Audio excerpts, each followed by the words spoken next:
when he tell Trey to get out the car. Right. And so that's me. And that happened to me in real life too. By the way, when I was in the car when we was about to go get somebody and I had to, step out because I had too much to lose.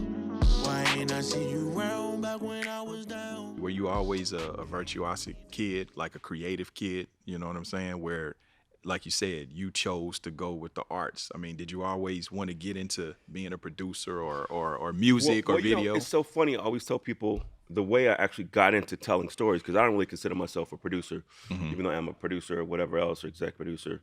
I'm a storyteller, from my work in the source that you saw from, when I wrote the covers of Dre and Snoop and, Suge and all of that. When I was a kid, probably like around 11 or 12, the homies in the hood couldn't write love letters for their girlfriends. So they put the little kid with the big glasses and the afro. This got to be like early 80s. Be like, little homie, hey, here's $10. Hey, Shakisha, baby, what she look like? What she wear? So I was always scribing for him, get me a little $10, $20 that way. So, there's always those kids in the ghetto in the hood that the big homies take care of. You're like, no, he can't get into nothing. It's like Boys in the Hood when he tell Trey to get out the car. Right. And so that's me. And that happened to me in real life too. By the way, when I was in the car when we was about to go get somebody and I had to, step out because I had too much to lose. But no, I've been blessed to, the streets took care of me. In my hood, they was like, that's the young homie. And I'm so blessed, Funktown, Murder Dubs I come from, they give me a lot of love now because, when you're in those environments, you could go right or left, right? Right, exactly. And you got to be very careful because I saw a lot of my homies, I had one homie named Leonard who I grew up with in my hood in Murder Dubs, who was a good kid, great family, got caught up in the streets, ended up going to jail, was just a fluke, And so I was always aware, and you friends with Pete, there's a short game and there's a long game, right? The short game when you grow up in the hood is you want to be the dope boy. He got the car, he got the bras, everything is popping.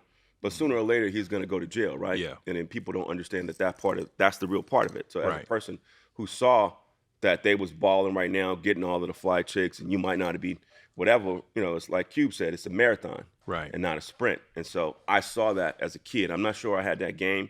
The game just came to me, from it. But yes, I avoided those pitfalls and have been very lucky, because so many people around me have been murdered and went to jail and all kind of crazy stuff. So I just knew that there was something more than where I was at. I used to watch TV like Happy Days, Nail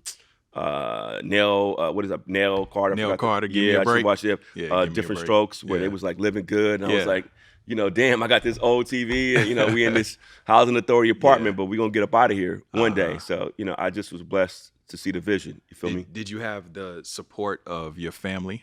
Oh, yeah, everybody. It's mostly love. And I think that people, my grandma bought me encyclopedias. You know what I mean? Just to be like, oh, shit, she was telling me, at 15, she gave me condoms. Yeah, she was like, yo, you got to get up out of here. You can't be dating these little hood girls. You're going to go somewhere else. So we need to protect you. You know what I'm saying?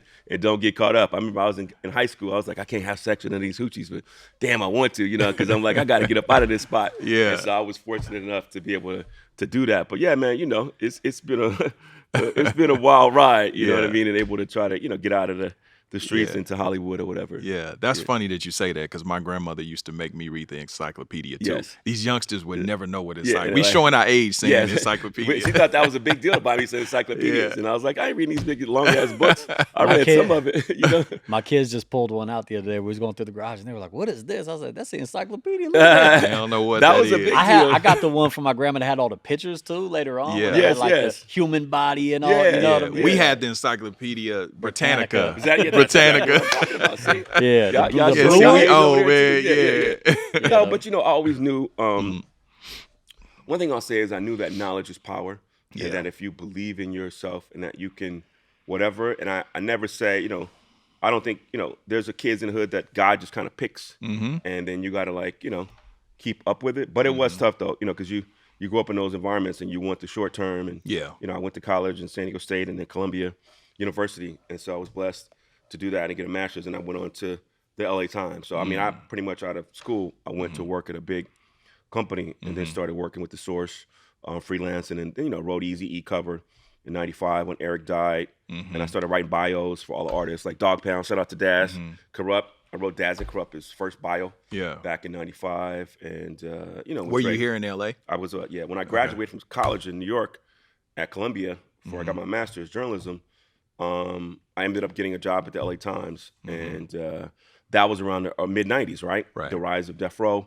So I just happened to be there and clicked up with them and, you know, became cool with them. And then, you know, shout out to Papa G from Death Row and, you know, Big Suge.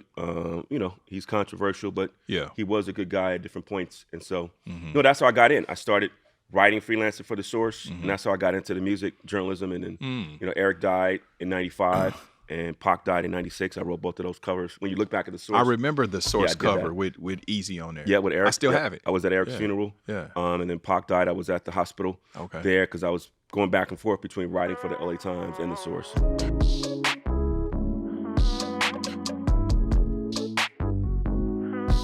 I'm holding court, it's standing trial. Why ain't I see you round back when I was down? Karma's on the way. What goes around comes around, karma's on the way. There's nothing you could do now, you gotta pay.